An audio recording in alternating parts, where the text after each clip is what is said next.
everybody, welcome back to Let's Play Hearts of Iron 4 Kalterkrieg Canada. And this episode goes out to everybody bored on July 4th. Welcome, welcome. Doctrines available, carriers. We'll get some more organization for our submarines. I think that seems worthwhile. And being -1 on rubber, honestly, is not so bad. We have completed now mass production facilities, which is going to give us our 2 bonus military factories. What else we have in here? Speed, recovery rate, more breakthrough. I mean, there's some good stuff in here, for sure.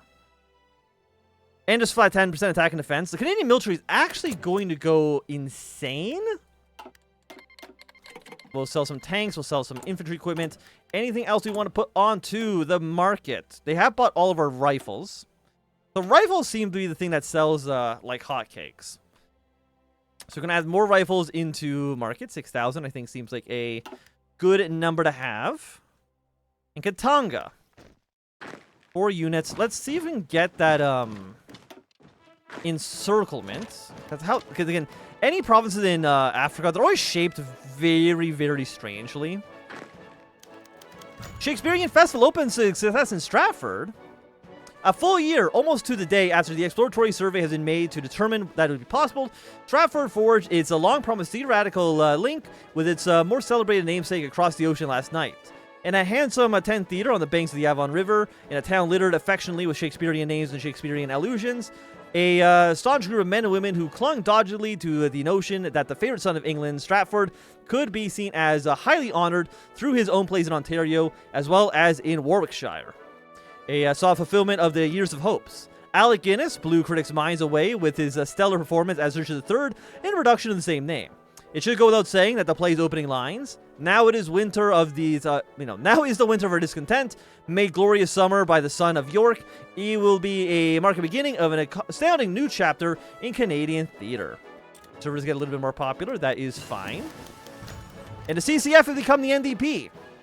Early this morning at a meeting of party members, the Cooperative Commonwealth Federation, colloquially known as the CCF, voted on and passed a rebranding plan for the party. The most notable change of this is the rebranding plan. It entails a change of name to the New Democratic Party. This move was spearheaded by Tommy Lee Douglas, an influential party member widely believed to be an inevitable successor to MJ Coldwell, the party's current leader. Douglas has touted these changes as a way to reinvent the party and move on from the past. More cynical commentators have described the plan as a way to obscure CCF's more radical history in politics and their past association with syndicalist figures. Only time will tell if the CCF, now the NDP, will need more than a name change to win the hearts of Canadian heart and mind. So they are now known as the New Democratic Party. And we got new carriers as well. Let's go for the cruiser. So carrier will go up to just 1 more. And then a 1950 carrier. We need hangar space, a ski jump, deck armor, designed to expend. I have 1 point. Okay, never mind. We'll worry about that afterwards. Leftist rise up in Vietnam. Lao People's Democracy has shifted towards neutrality. The Japanese client state of the Empire of Vietnam, former territory of Germany's Asia, has collapsed in a civil war today with the regime of Bao Dai. Okay. So again, we are anti-Japan. But I want to support the Vietnamese against the Japanese. Probably. At least a little bit. Inspiring speech by the liberals in the West. Go Lewis. So you know what? Let's send them a basic one-time lend-lease of 1,500 guns. Of course, I can't spare nearly as much as the Germans could, but we'll try our damnedest here to send them some weapons. Okay, we once again have our Marxist assets through Brazil. You guys are still a little upset. I don't know when I guess our trade influence just slowly ticks down over time, which is a bit of a shame, but what can you do? What can you do? Okay, India's annexed the Japanese ally in the south. I don't believe this is going to be encirclement of Albertville, unfortunately. I think these 2 areas still do connect. We can get you killed off. Want to move our way more towards north because we want to be able to get to the encirclement. The paratrooper, again, is not really who I would send 25, 52. Hold position for a quick second. We just need Albertville, and then Katanga will collapse. Yeah, not that I think it does too much for the ratings. The last time, again, I don't think Congo actually put any points in favor of the Accord. We have so... I mean, the military is going to go crazy. The Canadian military, right now, it's already, you know, planning speed's good, armor speed, like, it's going to go crazy in due time. Insufficient resources, not a concern of mine. Ireland has shifted towards the Reichspakt. Unfortunate, but not too surprising. Britain wants some motorized. Are we still building a ton of motorized? We have 2 on them. We can cut you down to 1. We cut you down to 1 as well. How many tanks and stuff do we need? We're actually positive on both. So we can probably actually cut you both down to 2 for now, so we can actually start getting some aircraft going. We don't really have that many mechanized troops we can really deploy right now. We have 80,000 manpower. Again, that's entirely based off of the air wings we de-deployed. Okay, so again, you've been puppeted. But you still have Reichspakt aligned, so we can't actually allow that. So we're just going to transfer you in. Looks good to me. And unfortunately, again, that doesn't actually do anything. Doesn't give us any points here whatsoever. As nice as that would be. Military spending still at 4. Germany's doing really, really, really well internationally. They're spending a lot of money overseas. Oh, we actually have some extra slots. I don't even know what to do with this, honestly. 80% construction speed, but 90%? Oh my god. 100% here in Eastern Ontario.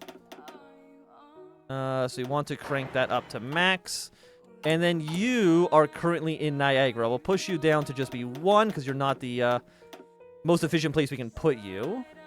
You're only at 70. You're at 80, 70, 50. So I guess we'll go Northern Ontario. Not with this. With civilian factions, we get a big bonus. 70, 70, 70. And what are you? Montreal.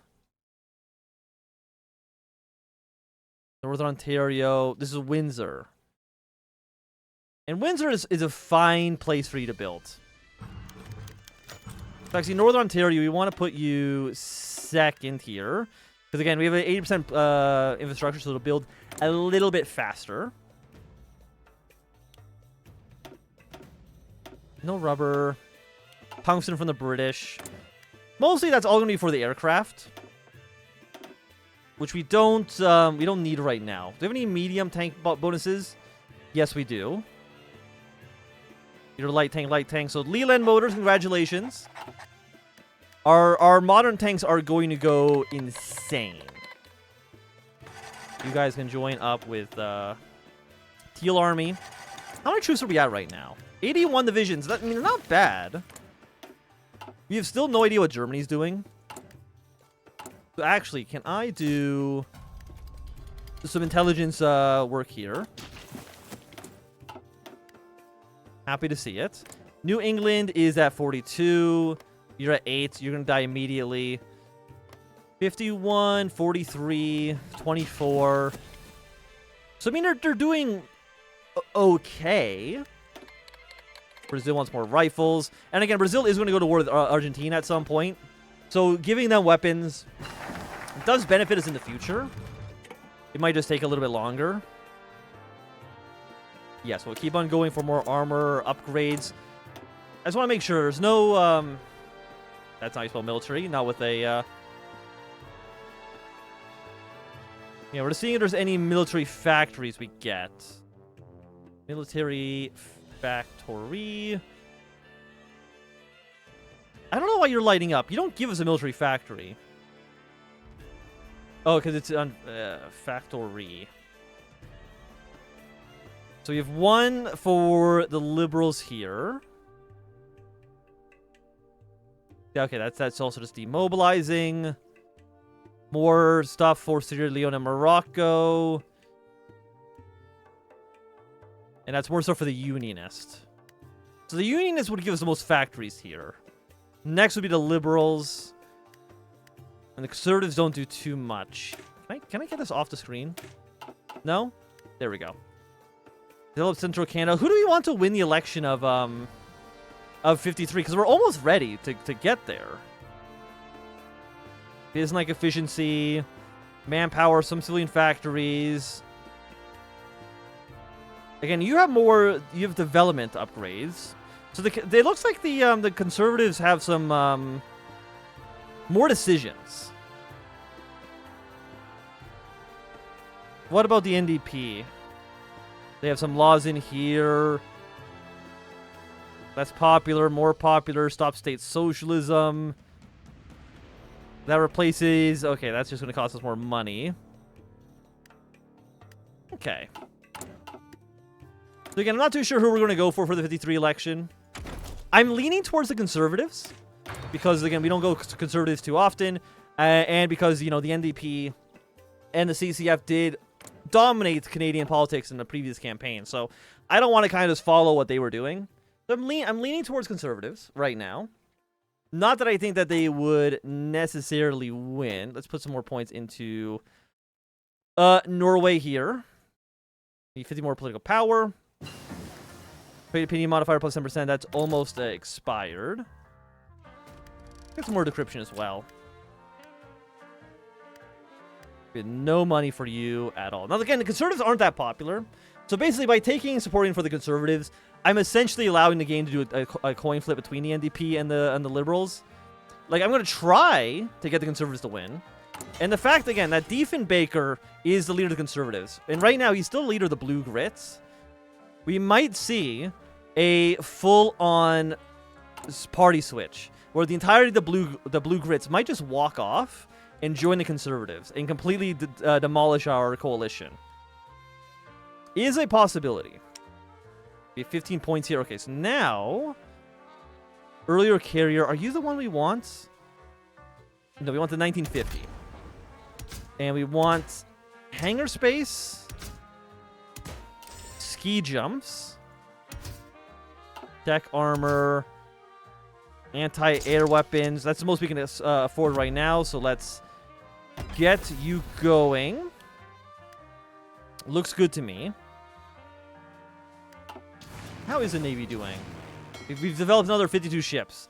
Basically, this is all the new ships here. They're at 52 new ships, which is pretty good. Our Navy is looking at 330 in total. You have no idea what Germany's doing, huh? How come we have 0? Plus 25%? Maybe the modifiers are just not, like, in the game yet. That'll affect that kind of stuff. Invasion preparation time is 15%. That actually is quite nice. But I think we want to at least get our way down towards modern warfare. Finish up the land tree first. Rousing speech from the Conservatives. Very, very happy to see it. I mean, the CPC is very, very unpopular. Basically everywhere. Which, I mean, I would like to try to rectify for the election. Again, but I mean, it'll be in June, so it'll probably happen again in May. So we have a decent amount of time to get there. It might just take a little while. So the Empire of Vietnam, they are going to defeat Laos, which is a bit of a shame. But what can we do? Recruit operative, excellent. You control trade in Egypt, just for right now. I don't know how Egypt is doing so poorly, man. I really thought that they would have this one. Got our German ciphers once again. Completed. Argentina will be completed very soon as well. And I'm wondering, when is the American Civil War going to start? I know it started pretty late. Erlong has been reelected. Okay, so he's won his second term. I don't know how many terms you get as president in the American Union States. I'm assuming a lot.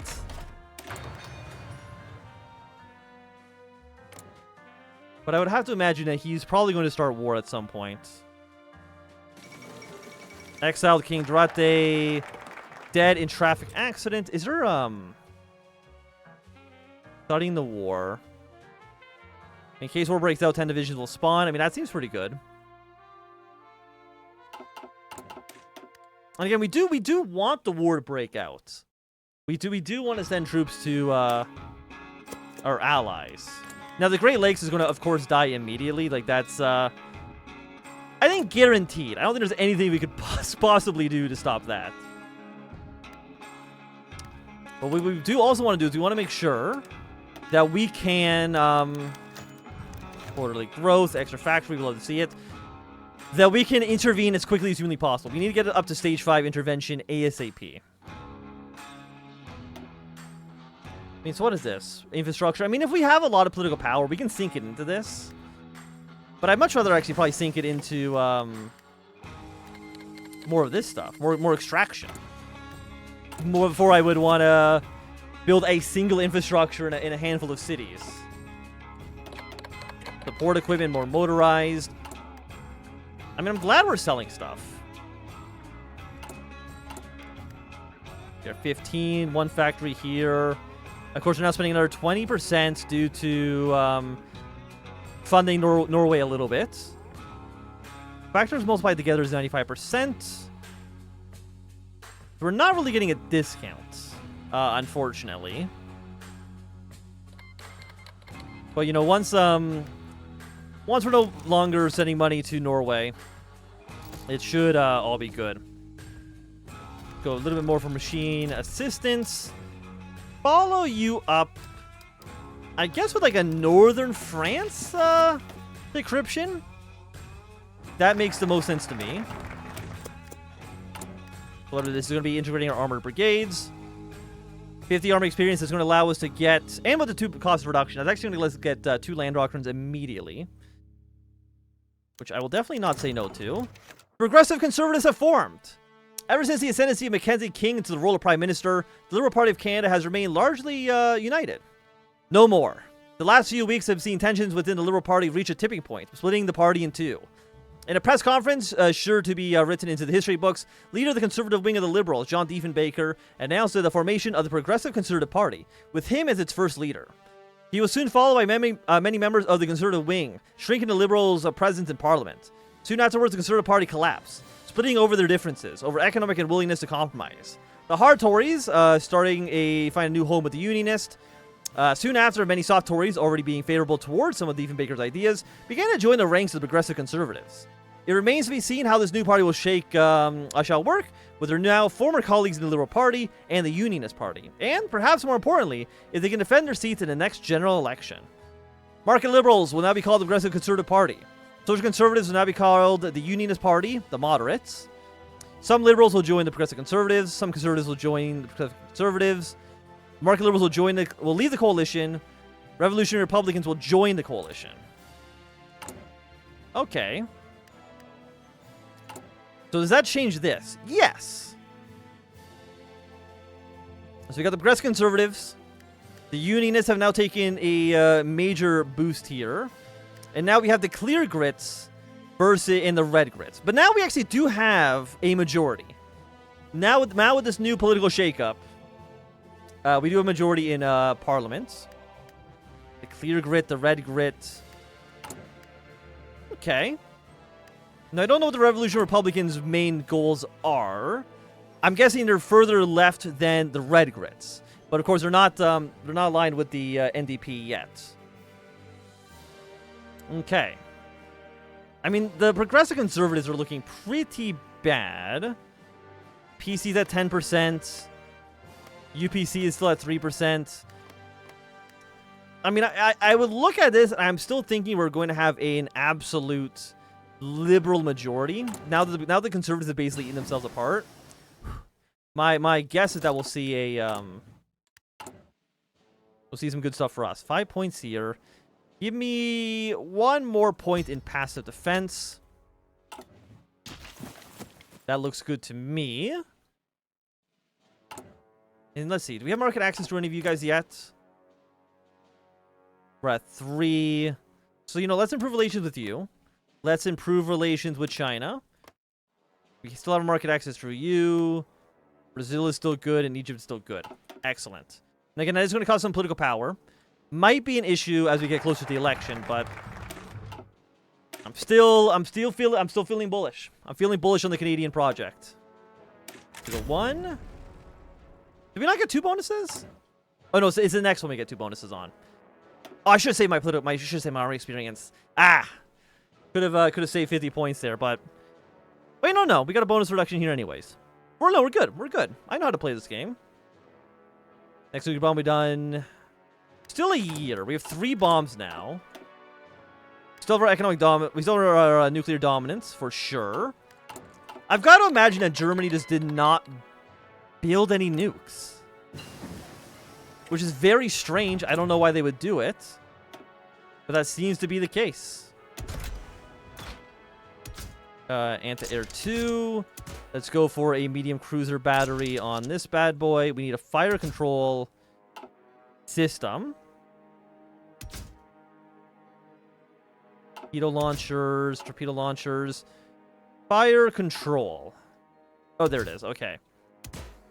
Active sonar for subs. Fire control 1. Save this up.